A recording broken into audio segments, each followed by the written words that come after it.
hitam, jenggotan panjang, ya. Wah, kadang-kadang pakai baju aneh-aneh lagi, pakai tasbih, subhanallahal-azim. Jangan tertipu dengan seperti itu para ikhwas sekalian. Itu adalah semua musuh-musuh Allah. Kalau seandainya mereka berani meramal, berani mengobati jarak jauh, berani mengetahui akan sesuatu hal gaib, itu adalah semuanya aduwullah dan musuh-musuh Allah dan sahibus syaitan, temannya syaitan. Ya. Fala ta'udu ma'hum hatta yakhudu fi haditsin ghairi. Janganlah duduk bersama mereka sampai mereka ya menjadikan pembicaraan mereka di pembicaraan yang lain. Innakum idzam mislum. Sesungguhnya kalian akan seperti mereka. Nih perhatikan. Sesungguhnya kalian akan seperti mereka. Sesungguhnya Allah Subhanahu wa taala mengumpulkan orang-orang yang munafik di dalam neraka jahanam seluruhnya. Orang-orang yang munafik dan orang-orang yang kafir di dalam neraka jahanam seluruhnya. Kemudian para ikhwah sekalian, sekarang sebagian orang mungkin akan bingung. Bagaimana saya tahu si fulan ini yang di TV ini sekarang dia sihir, dukun, ya, tukang sihir, atau orang yang benar-benar meruqyah, mendoakan dengan sesuai dengan Al-Quran dan Sunnah. Saya nggak bisa membedakan, ya, yarhamukallah. Saya tidak bisa membedakan.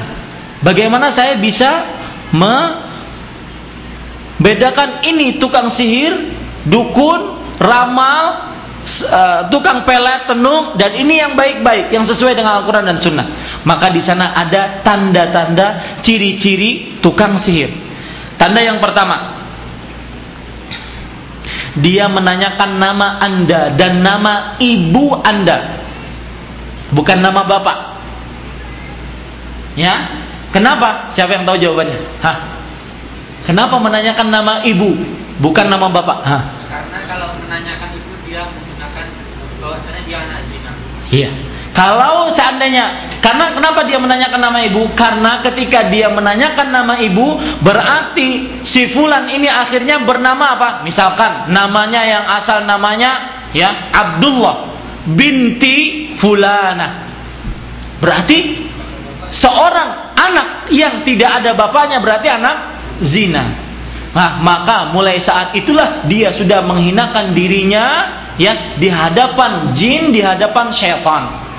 Ya, itulah kenapa dia menanyakan nama ibu. Ya, dan salah besar kalau seandainya ada dukun yang berbicara kami menanyakan ibu karena hubungan antara anak dengan ibu lebih erat daripada hubungan antara anak dengan bapak. Itu tidak benar. Ya. Taib. Ciri yang kedua, biasanya tukang sihir, dukun, pelet dan sebagainya minta sisa-sisa daripada atau bekas-bekas daripada si sakit. Misalkan, tolong ambilkan bekas minum yang sakit itu, tolong bawakan baju yang sakit, tolong bawakan apa macam-macam, ya, seluruhnya bekas-bekas atau makanan-makanan atau minuman-minuman dari si sakit tersebut. Yang ketiga, kadang-kadang mereka orang-orang terlaknat itu minta permintaan-permintaan yang susah, hewan-hewan yang aneh. Misalkan tikus yatim.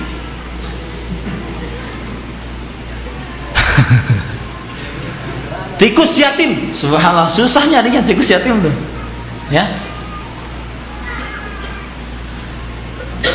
Itu susah. Jadi sebenarnya mereka bukan minta untuk itu, tetapi di belakangnya duit. Bagaimana caranya? Kalau Anda tidak bisa menghadirkan kepada saya tikus yatim, maka saya bisa menghadirkan dengan perantaraan jin saya, tapi tidak gratis. Ya. Kenapa? Karena saya harus beli kemenyan ini, saya harus beli makanan ini untuk sesajen kepada jin saya agar bisa menghadirkan tikus yatim. Jadi belakangnya apa para ikhwas sekalian? Duit.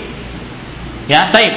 Yang keempat, kadang-kadang mereka menulis rajah-rajah yang disebut dengan talasim.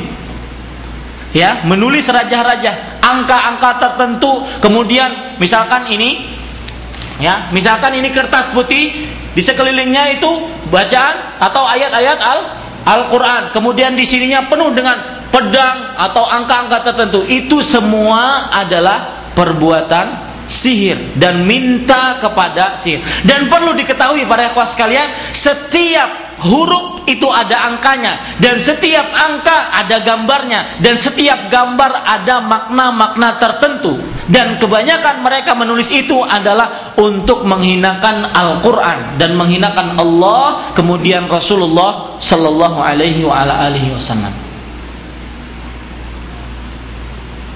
Kemudian termasuk alamat-alamatnya juga, kadang-kadang si dukun ini menyuruh si sakit untuk tidak bergaul dengan manusia. Uzlah, istilah katanya uzlah, ngurung diri di kamar, ya, ngurung diri di kamar. Otomatis dia akan menggagalkan sholat Jumat, ya, akan menggagalkan sholat berjamaah kalau seandainya dia laki-laki dan sebagainya.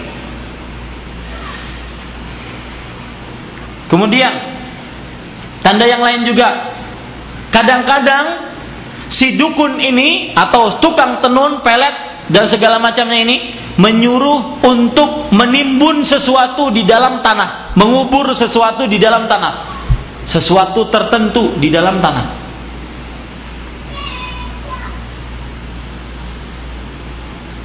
Nah, ini banyak terjadi ini sekarang. Sudah berapa itu? 6. Yang ketujuh, kadang-kadang orang yang pura-pura jadi tabib atau pura-pura mengobati, tukang ramal, dia biasa qomat kamit. Qomat kamit, ya, tidak boleh didengar oleh orang lain.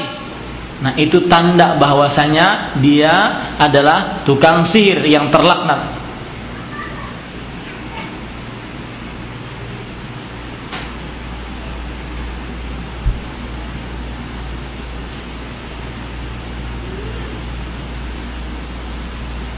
Banyak sekali sebenarnya contoh-contoh yang lain, tetapi itu sudah cukup saya rasa, ya. Kemudian para ikhwah sekalian, sekarang kita akan membicarakan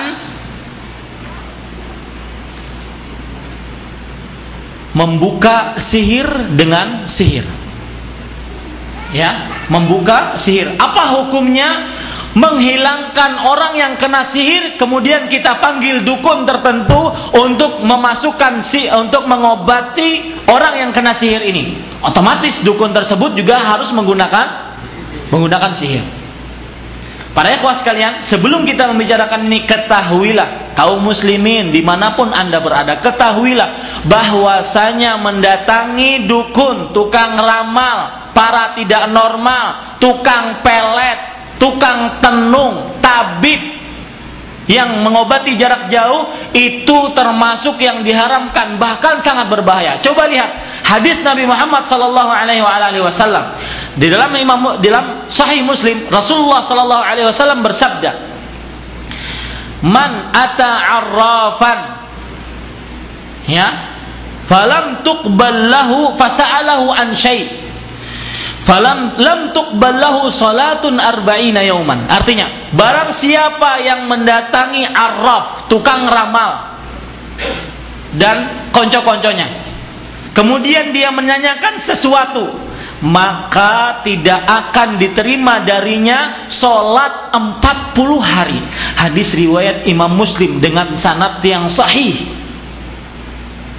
Harus takut kita. Di dalam hadis yang lain yang diriwayatkan oleh Imam Ahmad, Imam Abu Daud dan Imam At-Tabarani, Rasulullah SAW pernah bersabda, "Man ata kahinan au arrafan fasaddaqahu bima yaqul faqad kafara bima unzila ala Muhammad sallallahu alaihi wasallam." Artinya, barang siapa yang mendatangi kahin, dukun atau arraf atau tukang ramal, maka kemudian dia percaya apa yang dikatakan dukun tadi, maka dia telah kufur terhadap apa yang diturunkan kepada Nabi Muhammad sallallahu alaihi wasallam. Hadisnya diriwayatkan oleh Imam Ahmad dengan sanad yang sahih. Jadi kaum muslimin, takutlah. Jangan sekali-kali kalau ada apa-apa di rumah kita pergi ke tabib-tabib yang dikatakan tabib mengobati secara jarak jauh, atau tukang ramal, atau tenung, dukun dan segala macamnya. Ya. Kemudian para ikhwah sekalian, kembali ke permasalahan kita tadi, apa hukumnya mengobati sihir dengan sihir kembali? Imam Ibnul Qayyim rahimahullahu taala, beliau menjelaskan bahwasanya mengobati sihir itu ada dua macam. Mengobati sihir ada dua macam. Yang pertama, mengobati dengan sihir juga. Sihir mengobati dengan sihir, maka inilah yang disebut dengan nusrah, yang disebut oleh Nabi Muhammad SAW min amali syaitan, sebagaimana dalam sebuah hadis yang diriwayatkan oleh Imam Abu Daud, an-nusratu min amali syaitan. Artinya nusrah, mengobati sihir dengan sihir, itu adalah termasuk dari perbuatan syaitan. Hadis riwayat Imam Abu Daud dengan sanad yang sahih.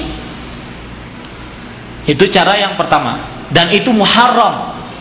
Cara yang kedua, mengobati sihir dengan cara membaca doa-doa, ruqyah-ruqyah yang sesuai dengan Al-Quran dan hadis-hadis Rasulullah SAW, maka ini diperbolehkan. Ya kan? Maka ini diperbolehkan. Kemudian para ikhwah sekalian, sekarang materi saya sudah habis tentang sihir. Kita ingin mengamalkan hadis Rasulullah SAW yang berbunyi ad-dinun nasihah. Artinya apa? Agama itu adalah nasihat. Maka kami ingin memberikan kepada nasihat bagi kaum muslimin, ya. Ketahuilah wahai kaum muslimin, baik itu para pemimpin, baik itu rakyat biasa, baik itu para pengusaha, baik itu para pedagang, seluruh kaum muslimin, ketahuilah bahwasanya kesyirikan yang berbentuk sihir dan konco-konconya praktek-praktek sihir dan teman-temannya itu sekarang sudah menyebar luas di kalangan kaum muslimin sendiri. Dan ini disebabkan dengan dua sebab. Kenapa sihir menyebar luas? Karena kebodohan. Kebodohan nanti kita akan bagi lagi menjadi dua. Yang kedua, karena hukum-hukum Allah tidak ditegakkan di kaum muslimin. Dua sebab itu, kebodohan dan hukum-hukum Allah tidak ditegakkan di kalangan kaum muslimin. Kebodohan kita bagi dua. Kebodohan akan kekuasaan Allah, kebodohan akan beribadah hanya untuk Allah. Coba lihat, kalau seandainya orang benar-benar mengetahui akan kekuasaan Allah, maka dia tidak akan lari ke sana kemari, tetapi dia hanya meminta kepada Sang Khaliq, Sang Razzaq, Sang Qadir. Allah Subhanahu wa taala berfirman di dalam surat Al-An'am ayat 17, "Wa in yamsaskallahu bidurrin fala kashifa lahu illa hu. Wa iyuridka wa iyamsaska bi khairin fahuwa ala kulli syai'in qadir." Artinya, jika Allah Subhanahu wa taala memberikan kepada kamu sebuah bahaya, maka tidak ada yang bisa mengangkat bahaya tersebut kecuali Dia, yaitu siapa? Allah Subhanahu wa taala. Dan barang siapa yang diinginkan oleh Allah Subhanahu wa taala mendapatkan kebaikan, maka Allah Subhanahu wa taala Maha Kuasa atas segala sesuatu. Ayatnya jelas, terang, bisa dipahami. Siapapun bisa memahami ayat ini, bahwasanya hanya Allah lah yang Maha Kuasa atas segala sesuatu. Kenapa minta kepada yang lain? Kenapa minta kepada seorang makhluk yang lemah, maha lemah, yang dia tidak bisa menahan mara bahaya dari diri dia sendiri? Kenapa kita meninggalkan Allah Subhanahu wa taala? Itu kebodohan terhadap kekuasaan Allah. Kemudian kebodohan yang kedua, yaitu kebodohan terhadap bahaya-bahaya atau ancaman-ancaman daripada perbuatan sihir yang disebutkan di dalam Al-Quran dan sunnah-sunnah Rasulullah SAW. Kebanyakan manusia mengatakan bahwasanya saya pergi ke tabib ini banyak yang sembuh, ya, padahal dia mengobatinya juga dengan cara-cara seperti